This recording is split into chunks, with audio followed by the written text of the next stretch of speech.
Da sala. Bom dia a todos, boa tarde para quem está mais para frente no horário. Hoje, assim, é um prazer, estou até emocionada em ter a Maria do Carmo Freitas, primeira vez que eu a vejo.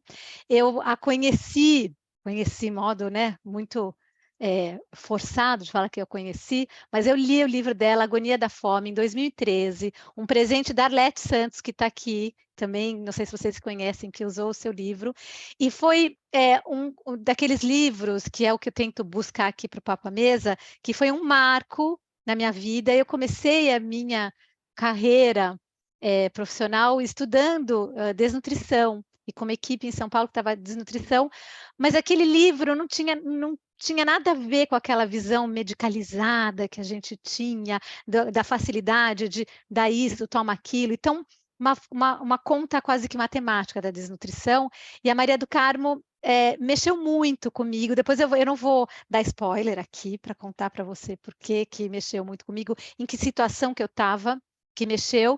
E a outra coisa que me chamou muito a atenção foi o fato dessa análise semiótica, e que eu nunca tinha visto, né? A gente usar essas ferramentas de ciências sociais para olhar a fome dessa maneira tão linda. Já dei muita, né? Já avancei demais, e eu queria só deixar aqui o testemunho de Maria do Carmo, que você falou, espero atender às suas expectativas. E eu queria deixar aqui marcado, né, gravado, que eu acho que só de você ter feito esse estudo e ter oferecido para a gente esse livro tão maravilhoso, não tem mais o que esperar, assim, no sentido que todas as expectativas para mim já foram atingidas. Daqui para frente é só coisa boa mesmo, que foi muito bom. Então, fique à vontade, seja muito bem-vinda, eu deixo você se apresentar e apresentar esse livro maravilhoso para a gente.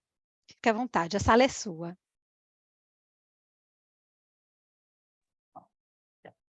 Agradeço as palavras de Juliana. Bom dia a todos e todas. E eu gostaria de parabenizar esse programa, porque é importante essa divulgação dos trabalhos, né, Papo à Mesa. É muito interessante essa ideia da Juliana.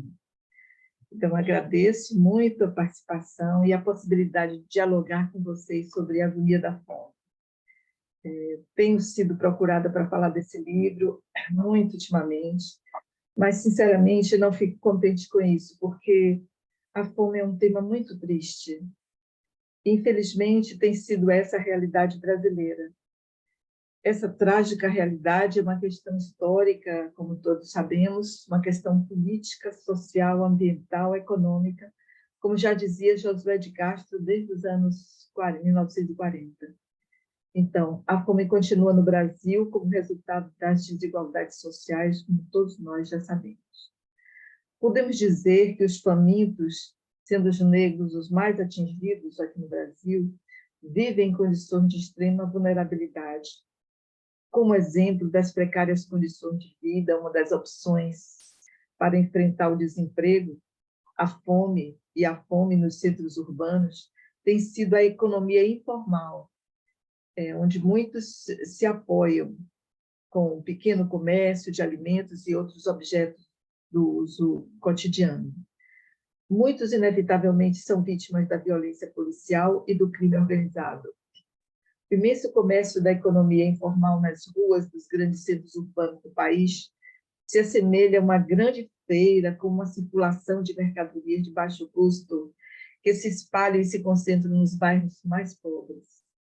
Junta-se a esse comércio uma nova fonte de renda com aplicativo de empresas cujos trabalhadores não têm qualquer proteção social.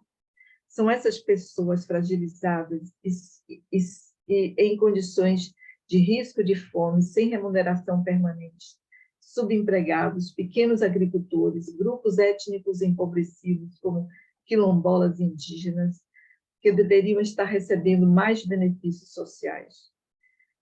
Mas, nesse momento, apesar desse contexto social e econômico, nesse momento, eu venho aqui para essa mesa apresentar algumas indagações sobre a fome a partir de um estudo etnográfico que eu realizei há 20 anos mas que ainda é atual se considerarmos o contexto sociopolítico e econômico em que vivemos. Vale contextualizar também ao dizer que as mudanças socioculturais também foram insuficientes para alterar o quadro imagético do sofrimento de fome nos últimos 20 anos, nos últimos 10 anos, principalmente. Na época do meu estudo, eram 32 milhões de brasileiros ou mais os que não tinham acesso suficiente ao alimento. No período de 2004 a 2013, o Brasil, de fato, investiu em políticas públicas e sociais e permitiu a recuperação da fome de milhares de pessoas, e foi constatado a saída do país do mapa da fome mundial. Mas, nos últimos anos, passamos a conviver com um quadro dramático de retorno à fome. O IBGE de 2018 mostrou aproximadamente 85 milhões de pessoas com insegurança alimentar no país. Hoje, são 125 milhões os brasileiros que vivem em algum grau de insegurança alimentar. É um aumento de 60% em comparação a 2018. Mais da metade da população brasileira convive com insegurança alimentar em algum grau, ou leve, moderado ou grave. Dos 125 milhões de pessoas em insegurança alimentar, 33 milhões estão em grave situação de fome no país, conforme o segundo inquérito nacional de insegurança alimentar. Na realidade, houve uma redução das políticas públicas de combate à pobreza e à miséria, um desmonte de políticas que acirrou ainda mais as desigualdades sociais, um contexto de alta de inflação, sobretudo dos alimentos, desemprego, queda de renda da população, com maior intensidade de tragédias sociais nos segmentos mais vulnerabilizados. É dramática a situação de nosso país. O aumento da fome de parte da população brasileira combina-se com a implantação de políticas neoliberais, maior concentração de renda, redução de recursos para o meio ambiente, para a agricultura familiar e tantas outras políticas públicas e sociais. Também fome e violência são proporcionais. A violência afeta de diversas maneiras os grupos mais vulnerabilizados da população brasileira. Segundo o Instituto de Pesquisa Econômica Aplicada, o IPEA, em 2019, os negros formam o grupo racial mais atingido e representam 76% do total das vítimas de homicídio. Fome, violência e racismo conformam uma espécie de genocídio histórico produto da extrema desigualdade social. Nesse panorama de fome crônica, investigo o tema utilizando uma metodologia em que me aproximo das ciências sociais, a etnografia, que me permite compreender a fome em meio às condições de vida, em meio às outras faltas sociais e ao processo cultural que envolve o tema. Embora jamais possa descrever inteiramente o sofrimento e a agonia de quem vive a fome, porque eu nunca vivi, busco aproximar-me dessa experiência a partir dos discursos sociais e da observação do cotidiano dos famintos, pois o que importa nesse estudo é a pessoa em sua fome. Ou seja, o estudo vai além do método explicativo da realidade, com verificação dos dados, pois não ignora os sentidos, os valores culturais, éticos, religiosos, a condição econômica. Essas qualidades vão além do que se consegue medir e nesse aspecto a etnografia aprofunda a situação de fome do faminto. Conceitualmente, vale lembrar que a fome aguda, especificamente, se refere aos sinais internos que se originam do sistema nervoso central e periférico, conforme a descoberta de Kennan em 1929. Essas áreas, como hipotálamo, receptores adrenérgicos, núcleos paraventriculares, tecido adiposo, hormônios, insulina, glucagon, os hormônios do crescimento do sexo e o estômago são os responsáveis pelos sintomas de fome aguda. né? Como contrações gástricas momentâneas ou dores no estômago, como ficamos, todos nós ficamos algumas horas quando ficamos sem nos alimentar. A fome crônica é a fome aguda cotidiana ao longo dos dias, cujos sintomas clínicos se mesclam com a permanência de insuficiente acesso alimentar. O alimento é provisório e não há como se livrar do medo da fome, latente, subjetiva, intersubjetiva, como pude observar nesse bairro de Salvador. Compreende-se as formas de visibilidade do fenômeno fome e suas relações com a violência, os traumas psíquicos consequentes da política de concentração de renda e exclusão social. Assim, a fome é percebida como um fenômeno que marca a vida, como uma cicatriz. Uma infância marcada pela insuficiência de alimentos traumatiza o indivíduo por toda a vida. Ao fazer uma descrição etnográfica da condição de fome, me aproximei também da fenomenologia e complementei informações com a semiologia. Observei que tanto os sentimentos como os aspectos orgânicos transcendem a semiologia clínica, descrita na literatura científica, e revela a imagem de uma fome que agoniza como sinal de medo da morte trágica. Para o sujeito que fala de sua fome, ele não quer dizer apenas a sensação de vazio no estômago, mas a fraqueza do corpo, a fraqueza do espírito, a vida terrificante em meio à violência do bairro, a falta de comida para os filhos pequenos, a vida trêmula. Assim, a abordagem fenomenológica vem revelar os significados da fome a transcender a imagem corpórea da carência de alimentos, indo ao encontro de outras concepções sustentadas por um sistema de símbolos e geradas pela insegurança concreta de alimentar-se. Os elementos concernentes ao tecido macrosocial, como o desemprego, a falta de políticas públicas, precária alimentação escolar, etc., estão inseridos no mundo íntimo e cotidiano, desse mundo microsocial, conforme as interpretações dos próprios famintos do bairro. Melhor dito, a fome é caracterizada como um fenômeno a ocupar um lugar da dimensão sociocultural do mesmo corpo biológico que a sente. As pessoas desenvolvem formas de sobreviver em que combinam miséria e cheiros que exalam dos esgotos abertos e do lixo. A humilhação dessas moradias, dessas precárias condições materiais e a insistente proximidade com a morte, pelas constantes ameaças de adoecimento e violência, pressupõem formas próprias de sociabilidade e expressão. Então, os sentidos de fome recorrem a uma complexa associação entre os efeitos sociais que se misturam aos sentidos e imagens, como se corpo e espírito estivessem em acordo e desacordo para entenderem a vida com fome.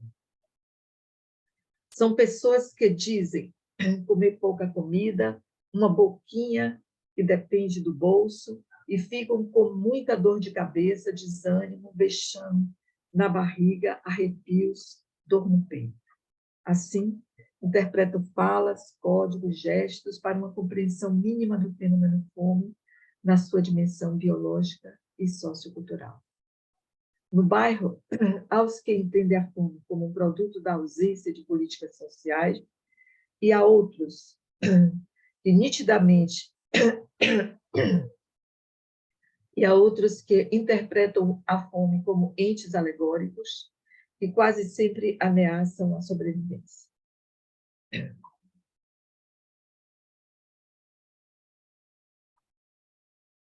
O que é significativo para um faminto nem sempre é para o outro, na mesma realidade.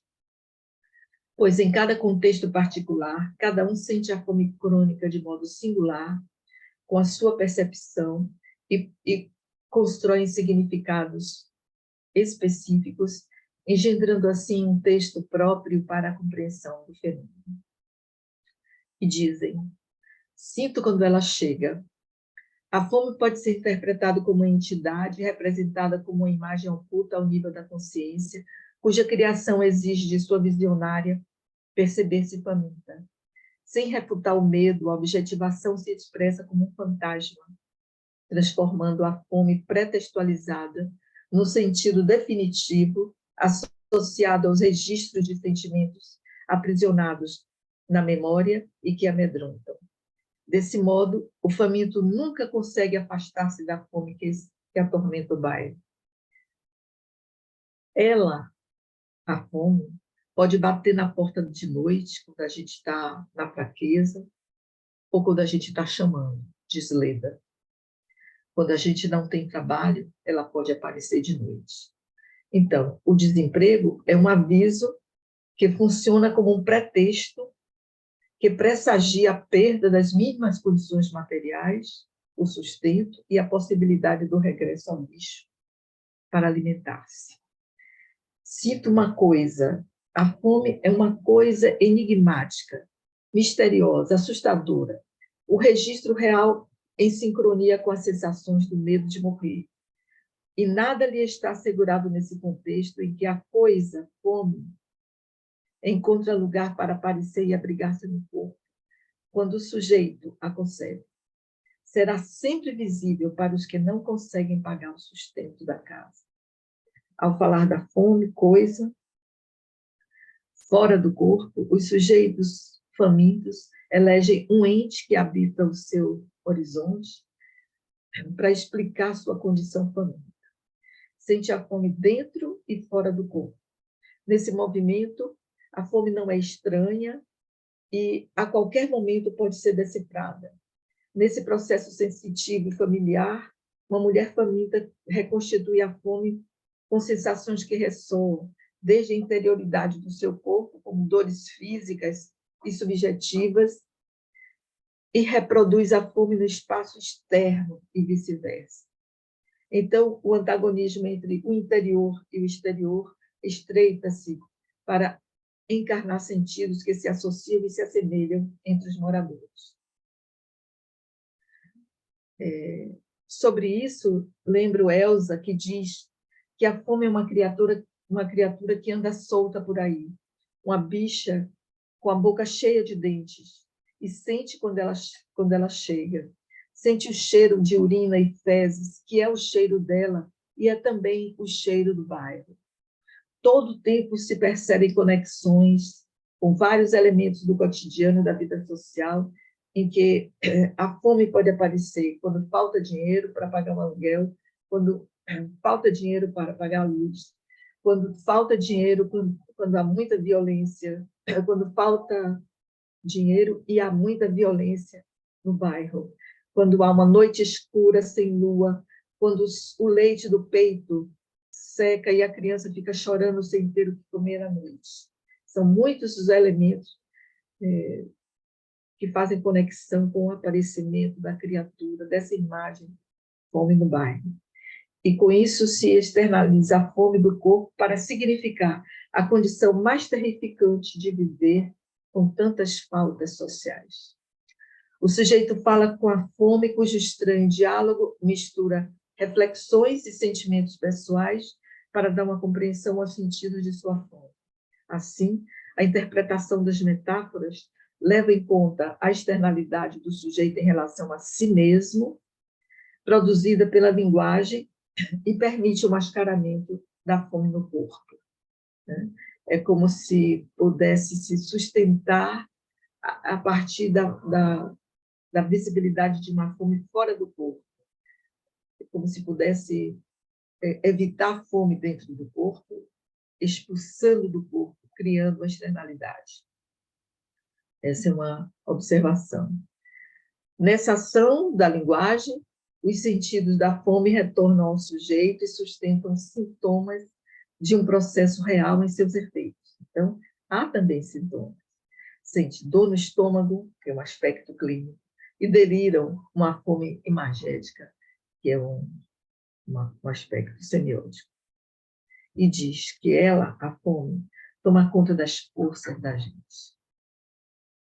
Revela os sentidos de fome como recurso dessas metáforas, Uso gestualidades em lugar da palavra, como fechar os olhos ao pensar no tema, segurar o peito e encolher o corpo, os ombros, né? E a cabeça baixa.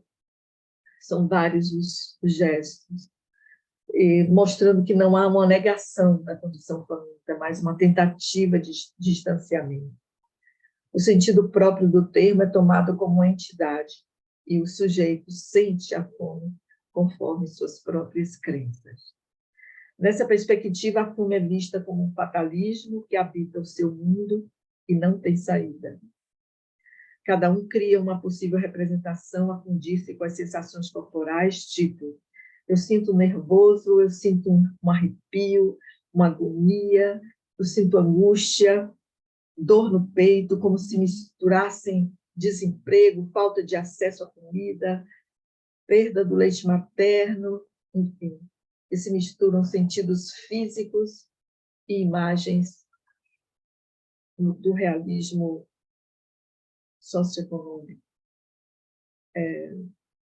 Lembro também uma mulher que percebe-se faminta na angustiante sensação de vazio relacionada à falta de segurança, à perda de seu afeto e à prisão do filho. Sente-se frágil e pode atrair a fome como demônio. A proteção do corpo e espírito com gestos e rezas são atitudes de crenças que ora privilegiam o objetivo, ora o subjetivo, num tempo narrativo que se mescla com acontecimentos pessoais e alheios. Desse modo, ganham força as crenças religiosas nesse lugar de fome. Ganham força as muitas igrejas neopentecostais para aliviar os gritos de fome, pois a fome, demonizada, aparece como um ente maligno que desespera o sujeito e só as orações podem acalmar. Então, ir na igreja, orar, parece a única saída dessas pessoas. No sentido comum do mundo da vida cotidiana, o ser com fome entende os motivos que o levam a agir sobre a fome e a construir significados. O faminto interpreta na sua vida diária o seu próprio mundo e entende o processo de sua fome, compreendendo em sua própria situação biográfica e, assim, passam a considerar natural o modo como vive. Sobre isso, uma faminta do bairro diz: eu sinto uma agonia no peito, só de pensar que essa coisa, essa criatura pode chegar na minha casa, no meu corpo. Ela, a fome, ataca a pessoa que é fraca. Não tem esse negócio de ser magro, gordo, não. Ataca tudo. Segundo vários moradores do bairro, há o perigo do peito aberto ou corpo aberto, por onde pode entrar de tudo, tornando-os frágeis, vulneráveis e, com isso, ampliam o sofrimento de fome. A cabeça cheia que esquenta são outras sensações presentes no contexto da falta de alimentos na unidade doméstica e que faz elo com outros aspectos do contexto mais amplo, como, outra vez, o desemprego, a polícia no bairro, o filho viciado, usuário de drogas, o traficante que não respeita a comunidade, etc. A gente sente ela querendo se chegar. O corpo parece que não se aguenta mais. A dor no peito. Veja que não é uma dor no estômago, é no peito. Há uma migração de dor no peito e no estômago, como um signo mais revelador para informar um estado interno de angústia e de fome. O espaço do peito, então, habita o vazio, a identidade, a sensação de frio, ao sentir a coisa conformando características que encenam significantes, metalinguagem, a referir diversos sentidos de fome. Para vários atores sociais do bairro, a fome é uma criatura ou um demônio que anda no lugar, assusta, fede, provoca dor e pode matar, pode derrubar uma pessoa da escada e pode matar quem a percebe e a sente. São esses, entre outros, os diversos sentidos e seus efeitos. os quais, na dimensão simbólica, no mundo da linguagem e da cultura, expressam o fenômeno da fome. Essas metáforas ou os efeitos dos sentidos, o dizer de Paul Ricoeur, tem muitas moradas no corpo. Eu observei que há uma morada no peito, na cabeça que endoidece, as pernas que não querem mais andar, o cansaço de viver, o leite do peito que acaba, o choro das crianças pedindo, enfim. Todos esses sentidos o sujeito também quer compreender à sua maneira, falando, interpretando a sua própria fome. Para Val, a vontade de comer comida ou crack é a mesma coisa. Nessa analogia sobre a droga que acaba a pessoa, a fome é entendida como um vício que submete o sujeito a fazer qualquer coisa para comer, até viver nesse inferno. Quando os filhos eram pequenos e ela não tinha alimento suficiente, ela fazia bolinhos de barro para enganá-los como uma merenda. Diz que sobreviveu dos restos das feiras e mercados, como muita gente aqui. Esses filhos entram nessa vida da droga para não ficar com fome e não saem nunca mais. Para outro sujeito, o medo de sentir fome é transformado no medo de ser preso ou morto. E, consequentemente, seus filhos ficam abandonados e famintos. Reconhece que a fartura de iogurtes e carnes, que pude observar em várias geladeiras dos traficantes, né? Mesmo com muita comida, eles sabem que aqueles alimentos são provisórios, né? Outra faminta diz que não quer ficar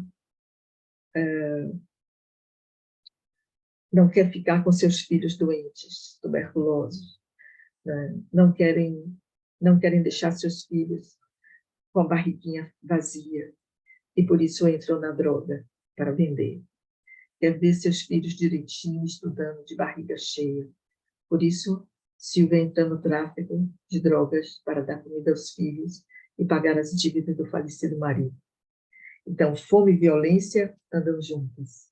Os efeitos da violência no bairro revelam, principalmente nos jovens, novos modos de expressão que preenchem o vazio de expectativa da melhoria da vida, gerando uma cultura de viver de forma violenta. Entram na droga porque não tem emprego e tem gente na droga vendendo e usando, e uns é para comprar o pão e outros é para pagar o sustento da casa, da família, da avó, etc. Uma mulher usuária de crack, essa situação me impressionou muitíssimo. A história de uma mulher usuária de crack que colocou seu filho desnutrido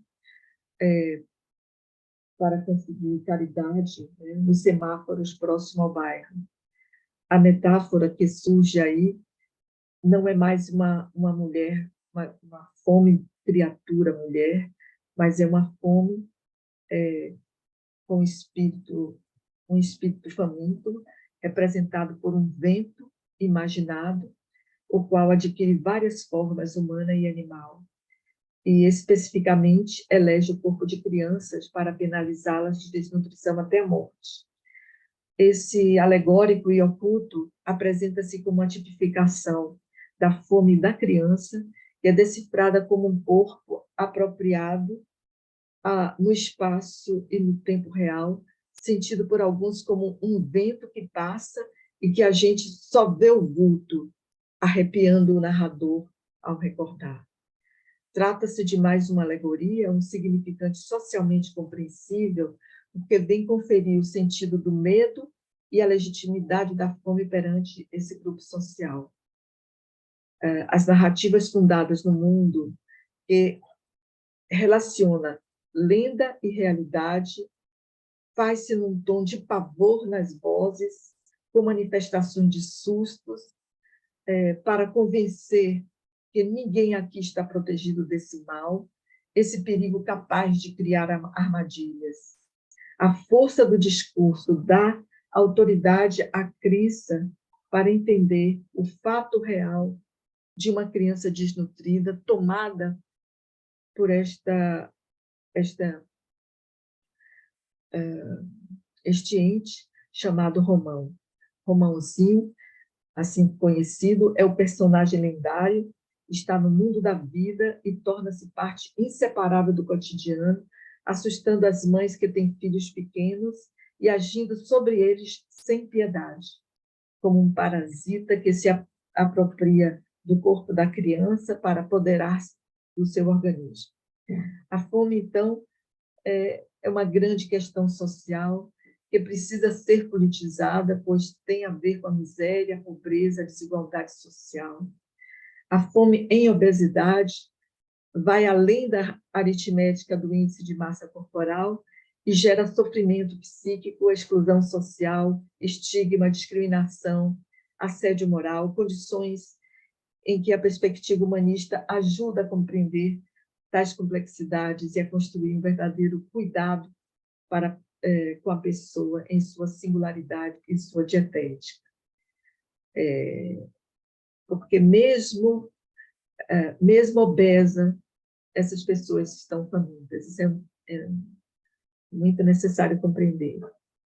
Preciso ver mais que a antropometria, pois importa as tradições culturais, os hábitos, as etnias quilombolas, as populações originárias, a agricultura familiar, as questões agrárias junto aos pequenos agricultores que produzem comida para a sociedade. Muitas dessas pessoas, desses agricultores que moram no bairro, pequenos agricultores, e muitas dessas pessoas se encontram em obesidade, né? Mas é preciso entender aí que se trata de uma experiência de uma sociedade obesogênica em que se come muito mais alimentos mais baratos e por isso se tornam obesas em sua fome. Isso é preciso que os nutricionistas possam decifrar melhor esses quadros, né? Se formos por um viés humanista, podemos entender que é preciso valorizar o significado da dietética popular no mercado de alimentos mais baratos e obesogênicos, e por isso se encontra a fome em obesidade. Trata-se, então, de compreender as experiências das pessoas que vivenciam a fome aguda e a fome crônica, o que elas sentem, o que elas pensam, como sofrem em sua condição social, com seu corpo, com sua pouca comida, com a falta de acesso aos alimentos e tantas outras vivências. Concluo que a fome é incerteza de comer hoje, amanhã, no final do mês. Podemos dizer que isso significa falta, fragilidade social, falta de acesso ao alimento, medo. O alimento provisório se combina com outras faltas sociais, como a falta de renda, de emprego, os baixos salários, alta inflação, falta de terra para plantar, falta de garantia na produção pesqueira, falta saneamento básico, falta habitação de qualidade, insuficientes serviços de saúde, educação e tantas outras faltas sociais para a garantia do alimento enquanto um direito humano e justiça social. A fome não espera, necessitamos de ações concretas para transformar essa situação de fome que continua a assombrar a nossa população. É isso. Muito obrigada, Maria do Carmo. Espera, deixa eu mudar aqui. É uma fala assim, é muito. Eu sei que é um assunto muito triste, né? E eu sempre comento que um professor amigo meu fala: se um ET chegasse aqui hoje, ele não ia entender, né? Com tanto que poderia se ter de fartura, né? A Leste conhece o Felipe, como é que a gente ainda tem pessoas que não comem, né? Mas eu acho muito interessante, muito bonito e muito sensível esse seu trabalho, e mesmo a sua fala aqui, porque, como você falou, né, você coloca para nós, profissionais, e para quem quiser ver essa dura realidade de uma forma humanista, né? Não um ser biológico que não tem nutrientes e energia, né, o suficiente. Você coloca como um ser humano sente essa posição, né, de sentir a fome, o medo dessa fome, como que essa fome é tratada e sentida, e ao mesmo tempo, como todo esse entorno gera essa fome, não só física, né, humana, esse, essa, essa esse descaso, né, da sociedade, esse descaso de cada um também, às vezes eu sei que nós, um pouco mais sensíveis a esse assunto, às vezes a gente se sente de mãos atadas. É difícil, né? O que a gente vai fazer? Mas como você falou, que ações concretas? E eu vou jogar aqui, vou deixar para todo mundo, assim, é uma fala muito bonita, eu não vou deixar de repetir que esse é um livro, um marco na minha vida, acho que um marco na vida de todo mundo. Queria até, não sei se você já traduziu para o francês, queria traduzir para francesadas, os francófonos lerem o seu livro. E, assim, quando é que, eu não sei se é, né, aquela coisa, o interesse disso tudo, e a gente comentou, a obesidade, ela virou uma agenda política de uma maneira rápida, e a fome nunca vira essa agenda política, né? Ela vira um fórum eleitoral, mas nunca uma agenda política de ações mesmo concretas. Então, eu não sei, né? Não quero me estender muito para deixar as outras pessoas falarem, porque eu acho que é um texto que me toca muito, uma maneira de observar tudo isso muito bonita, e me lembra muito, não sei se você já leu, a Economia dos Pobres, da Esther Duflo, que é uma economista francesa, e ela mostra diferente, né, da sua abordagem, mas como também se sentem essas pessoas que, por vezes, a gente acaba julgando, achando que elas tomam decisões da mesma maneira que a gente toma, só que a gente está sentado aqui, né? A gente já almoçou, tomou café da manhã e tem trabalho, sabe que amanhã vai cair o salarinho no banco, diferente deles, e às vezes a gente julga, né, um pouco tudo isso. Eu vou deixar vocês, Caroline, que trabalha com fome, Arlete também, vou deixar vocês falarem, porque eu também não quero desvirtuar para lados muito é, polêmicos. Caroline, Arlete, quer falar o que você falou, que você deixou aqui escrito? Não? Então eu vou ler. Ok. Ela perguntou, você vê, Maria do Carmo, a Arlete perguntou se você vê diferença na percepção da fome nos ambientes rurais e nos ambientes urbanos em crescimento? Veja, esse bairro que eu trabalhei é originário era uma rodoviária antiga de Salvador, e havia um terreno vazio, né? E os migrantes da seca foram chegando e foram habitando esse bairro. Então, nós temos uma representação do Nordeste ali, o gueto dos paraibanos, a Rua dos Cearenses. É impressionante como você tem uma miniatura do Nordeste ali. E também muita gente da área rural da Bahia. Esse terreno imenso era do antigo INPS, e eles invadiram e conseguiram conquistar o território. Mas essa metáfora de Romãozinho é uma metáfora da área rural, né? Que chega na cidade com seus migrantes, né? Então, é possível que eu viajei para a região, uma região de onde veio o Romãozinho, a lenda, e não consegui absolutamente nenhuma informação, porque essa são metáforas que não podem ser faladas. Eu consegui, como um milagre, eu consegui essas informações no bairro, porque é um tabu se falar sobre isso, porque a palavra atrai, porque o demônio atrai, né?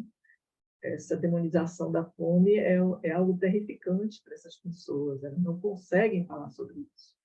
Então, teve a revelação de Romãozinho, que eu não conhecia, porque sou nascida em Salvador e nunca vi essa expressão, que é uma expressão rural, né? Foi dito no momento de muitas vozes, reuniram-se umas 15 pessoas com muitas velas para espantar o demônio, para explicar e me permitir gravar essa informação nesse dia. Eles fizeram esse ritual e me chamaram, me telefonaram e disseram: pode vir que nós vamos falar sobre ele, né? E aí veio a revelação. As pessoas tiveram que tomar um pouco de cachaça para se sentir mais fortalecidas. Então, foi incrível esse dia, né? Então, a revelação também da fome criatura, em outra parte do bairro, foi muito difícil de obter. Eu acho que lá pelo terceiro mês, os 8 meses que fiquei no bairro, lá pelo terceiro mês, que elas vieram conversar comigo sobre essa criatura cheia de dentes, né, essa metáfora. Então, eu não vejo aqui uma separação entre urbano e rural nesse momento, porque são sentidos, são sinais, são símbolos que acompanham essas pessoas que vêm do interior para a cidade, né? E trazem suas lendas, suas fábulas, seus símbolos, seus sentidos de fome, né? Agora, sem dúvida que a migração campo-cidade é terrível, e sem dúvidas que o agronegócios e os latifúndios promovem a fome no nosso país, né? No Nordeste isso é muito visível, muito visível. Tem uma outra pergunta aqui da Arlete. Você vê o microcrédito como uma possibilidade de amenizar a fome para algumas populações? Arlete, Esther Duflo, depois. Com certeza, Arlete, eu acho que sim. Eu penso que tem que ter ações concretas rapidamente, né? Uma das ações concretas que eu vejo, não isso que você falou, mas eu acho que a educação integral, o dia inteiro, a criança na escola, comendo 3 vezes por dia, você vai ter outro país. E os microcréditos, claro que podem ajudar a população, né? Não tenho experiência sobre isso, mas eu imagino que sim. Eu vi muita gente se virando, fazendo coisas para vender, para sobreviver, né? Você imagine que, se nós pudéssemos separar o lixo nos grandes centros urbanos, você teria as pessoas que recolhem latinhas ou vidros, poderiam ter mais que um salário mínimo por mês para cada pessoa. No entanto, o lixo ainda não está separado em muitas cidades, né? Quer dizer, como é que a gente pensa em desenvolvimento se a gente não tem ainda apoio das políticas públicas que possam aliviar esse sofrimento, né? Então, Eu queria só comentar aqui, depois acho que a Caroline vai falar alguma coisa, Maria do Carmo, como você falou, né, dos latifúndios e tudo mais, o pouco de conhecimento que eu tenho da parte, né, de produção primária, e algo que eu acho que essa alerta tem que ser lançada, que é, assim, os produtores, né, médios, mesmo até os maiores, não querem mais produzir arroz e feijão, porque o incentivo para a soja é muito maior. E o gasto com a produção de arroz e feijão é maior também. Então, só lá em cima, essa falta de incentivo para a produção de alimento da cesta básica já está fazendo com que esse arroz e feijão, por si só, já fique mais caro. Fora toda essa questão dessa força, né, que eu não sou economista, não consigo entender, mas desse papel todo dessa integração mundial, que a inflação é mundial hoje em dia, né, em função da guerra.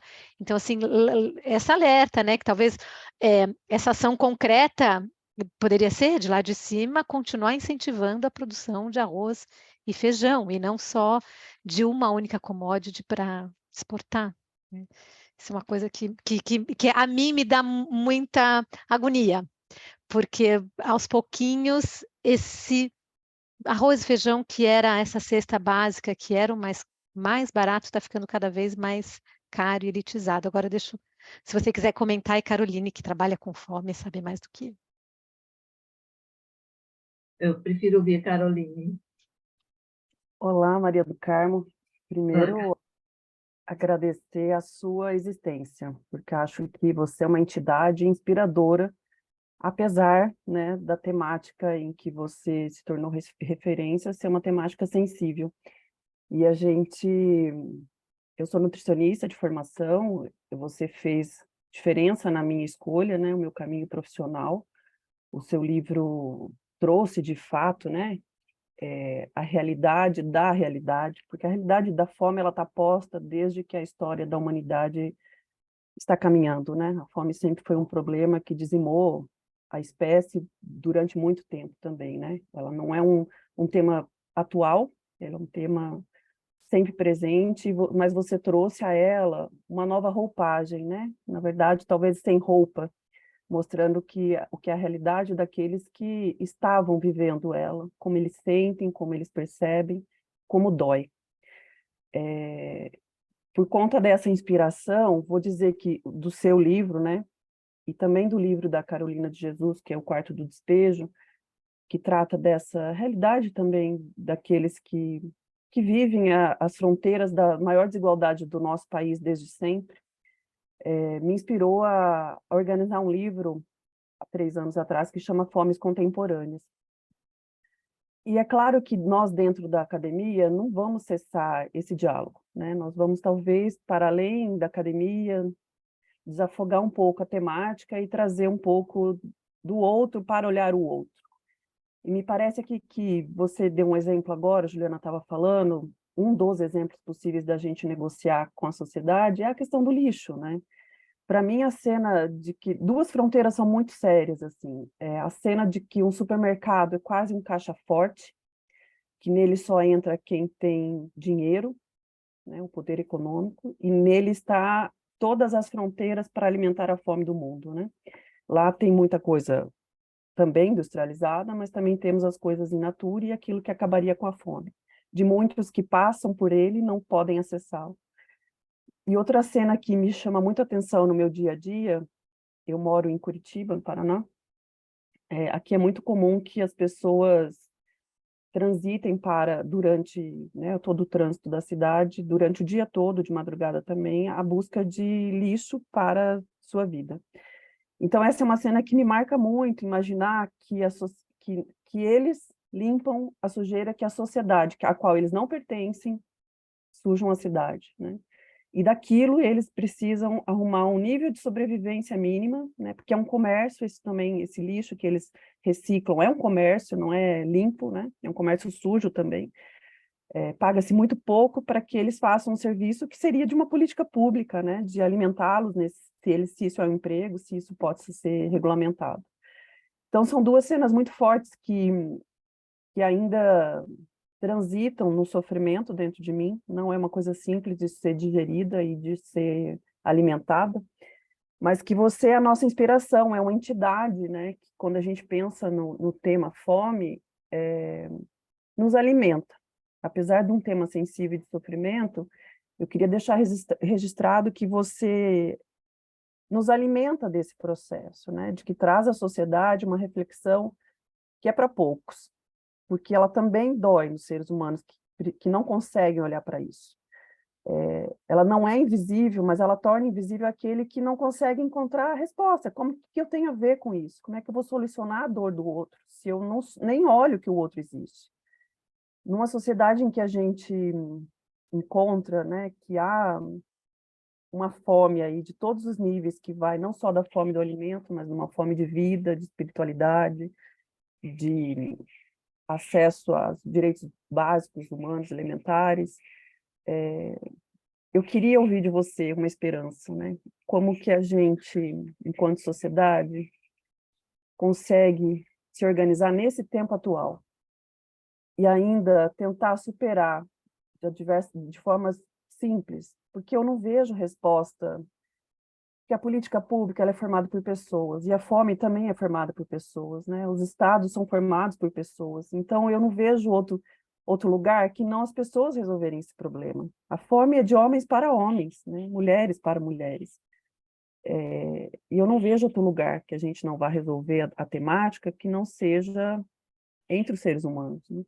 Porque a tecnologia é cada vez mais forte, ela vai produzir mais alimentos, não estamos dizendo sobre a qualidade, mas sim sobre quantidade, mas ela não vai acabar, ela não me parece que tem uma agenda para acabar com a fome no mundo. Ela é um circuito econômico e não político, né, no sentido social. Queria ouvir de você, Maria do Carmo, que é uma referência na minha vida, pessoal e profissional, onde a gente busca esperança para que essa temática possa se tornar minimamente dolorosa. Olha, Carolina, foi um prazer conhecer você, minha colega.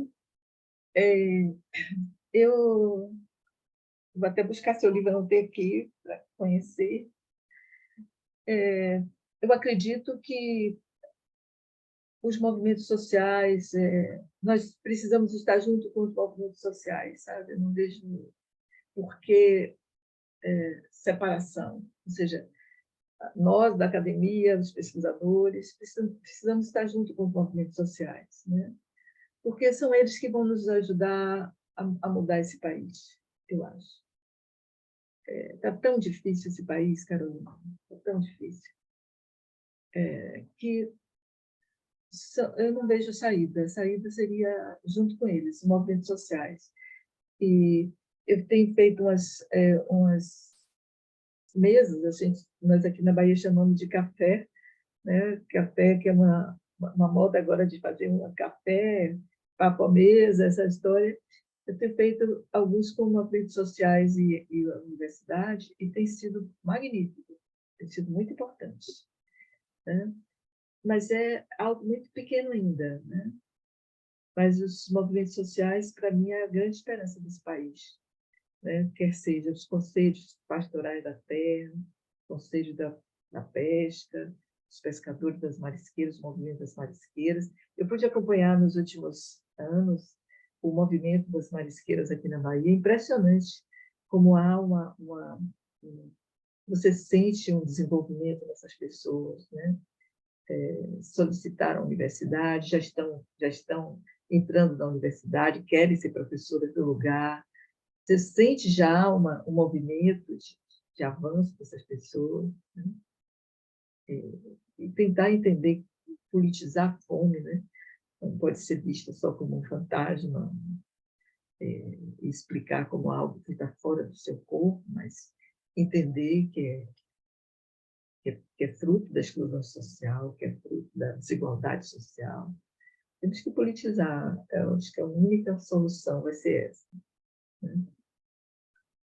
E aqui somos vítimas de racismo, um racismo muito subjetivo, como diz Gessé de Souza, né?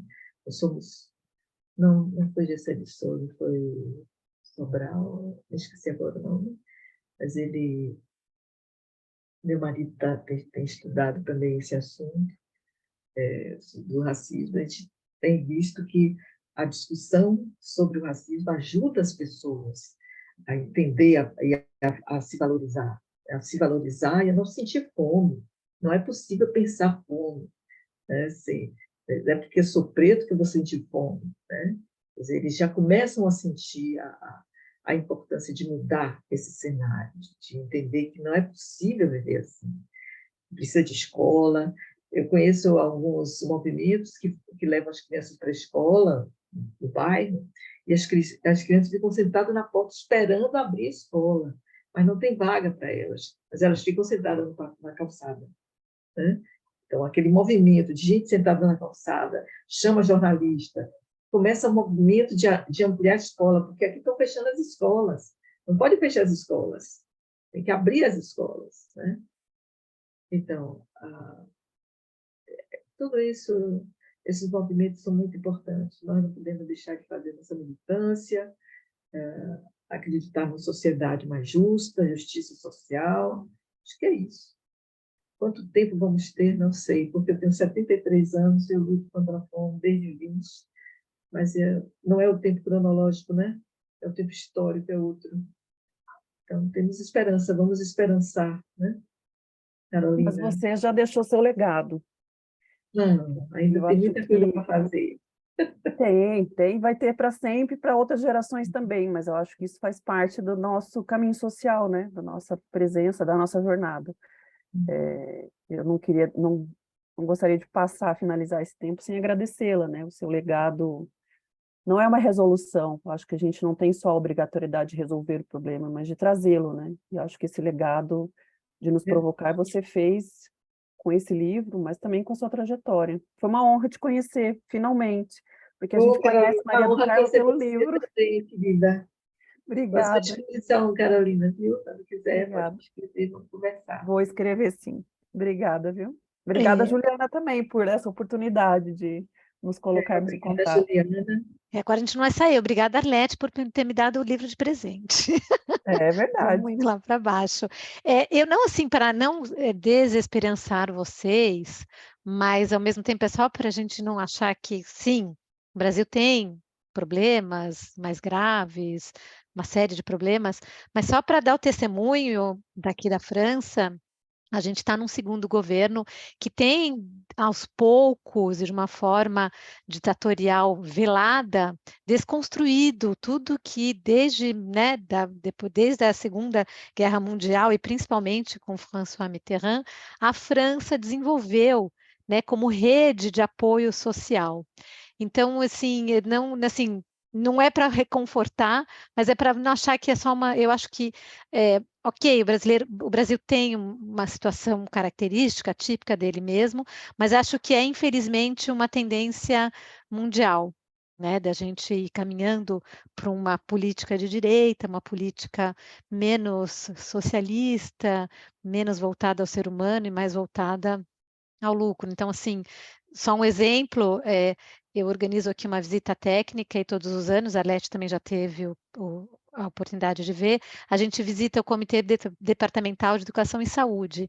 E em 10 anos, chegou ao ponto de que agora eles só têm uma sala e não podem, Arlete, olha que triste, não podem mais receber a gente. Eles só têm uma salinha.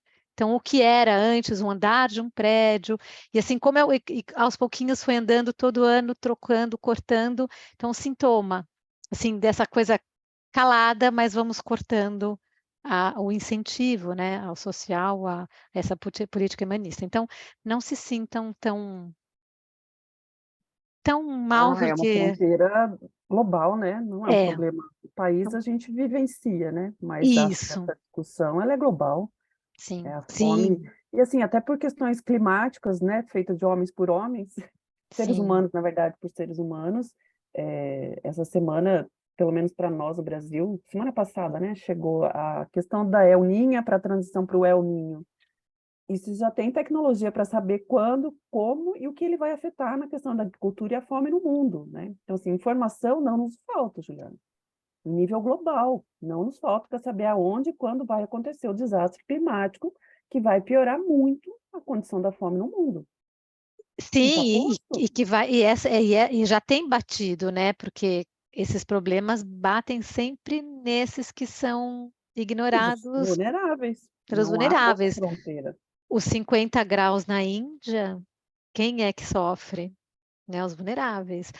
Eu brinco, né? Espero não chegar ali, mas é uma brincadeira um pouco cínica e sinistra.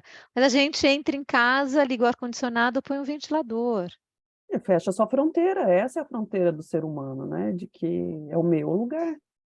Eu nunca vou para o lugar do outro, né? A filosofia dialoga bastante isso, embora a gente não consiga colocar em prática e nem vivenciar, que é a questão da alteridade, né? Eu ser o outro.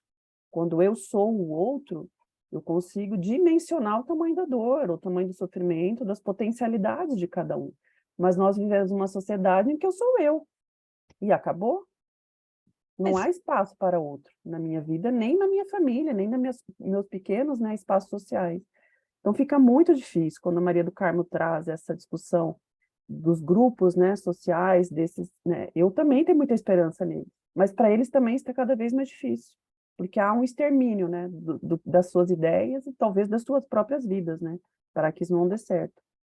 Mas enfim, é mais um desabafo, né, por conta do como a humanidade já está prevista, né, para o futuro breve. conhecimento, né? A Leti comenta que em Portugal também, né, o quadro do aumento da fome está em crescimento também, o país identifica crescimento econômico, gerado pelo turismo, uma contradição, sim.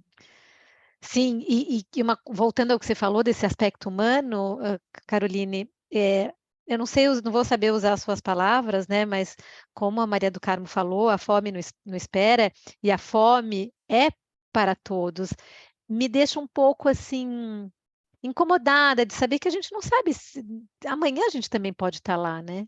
Então essa coisa de não fazer nada, mesmo se a gente fosse mesmo dentro do nosso egocentrismo, não conseguir imaginar que amanhã a gente também pode estar lá. Ninguém está livre de nada, né. Então isso também é um pouco assustador, né, essas certezas que comigo não. Então é muito Queria só, assim, nessa conversa, principalmente, Caroline, a questão de como que a gente participa disso, né? Eu sinto falta de uma identificação de ações viáveis para a sociedade. Uma delas, a Maria do Carmo colocou, essa questão da segregação do lixo, que a gente espera muito também de ações de política, mas às vezes a gente pode estimular que essas coisas aconteçam também, né? Mesmo sabe, por exemplo, no Rio de Janeiro, onde eu morava, existem áreas que você pode fazer a segregação do lixo porque tem uma coleta, e outras não. Mas mesmo na que há a coleta seletiva, as pessoas não querem fazer, porque dizem que não adianta. Há um mito de que em algum ponto dessa coleta o lixo se mistura, então não vale a pena fazer segregação.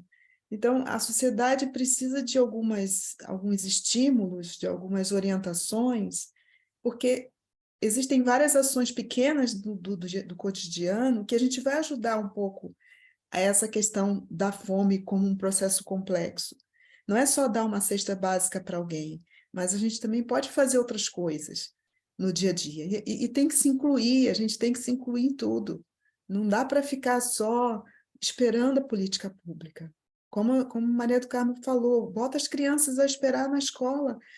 Só assim cria visibilidade, só assim a sociedade ao torno também sente sente identificação com essa ação, participa e aquilo ganha algum tipo de visibilidade mesmo, e isso sai da dor da pele de um indivíduo e vira uma dor coletiva, e essa dor coletiva é onde está a força do ser humano. É no coletivo, não é no individual. A gente está vendo um processo de individualismo em que até o apoio ao próximo está reduzido, né? Então, isso é que eu acho que mais arriscado é esse caminho do individualismo do que a ausência de política pública. Porque no passado, eu lembro da minha infância, as pessoas com fome ao redor, elas não ficavam com fome permanente, porque sempre tinha um ou outro dando uma indicação de emprego, dando uma cesta básica, dando uma roupa, dando um sapato, pagando um transporte, ajudando no medicamento, e hoje em dia essa ação social, né, de compartilhar coisas, ela está reduzida. Então, tem que resgatar essa ação social, essa ação coletiva, e eu fico esperando muito, são sugestões do que a gente pode fazer para resgatar essa ação coletiva. E eu vejo por esse caminho uma forma da gente chegar até aí chega lá na política pública em um momento. Mas sem o movimento da sociedade, o político diz, mas o meu público eleitor não quer. Ele não identifica isso como um desejo do eleitor dele.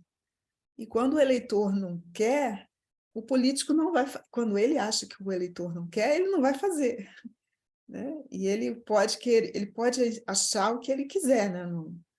Para fazer política que ele interessa a ele, ele vai dizer, o eleitor não quer. Então, a gente, como eleitor, precisa mostrar a nossa cara, o que a gente quer de verdade, botar as crianças na porta da escola, entendeu?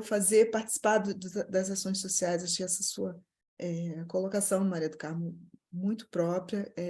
Por esse caminho a gente sente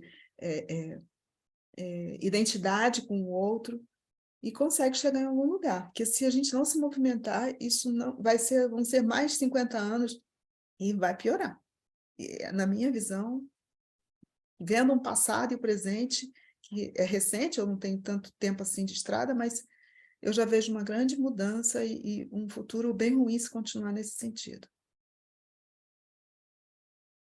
Eu acho suas palavras tão importantes, Arlete, são sensíveis. Veja, temos participado de algumas reuniões com os movimentos sociais, né, como eu disse a você, e com quilombolas. Estou muito impressionada com o que eu estou vendo, porque, inclusive, a Silveira Kiss poderia fazer, Juliana poderia chamar aqui, se vocês quiserem, um movimento social, mostrar o que está acontecendo no interior desse país, sabe? Como os movimentos quilombolas e indígenas estão criando formas de expressão social tão importantes para as crianças, para os adolescentes, para que os adolescentes não saiam dali para a droga, para que as crianças continuem acreditando na possibilidade de viver em seu território.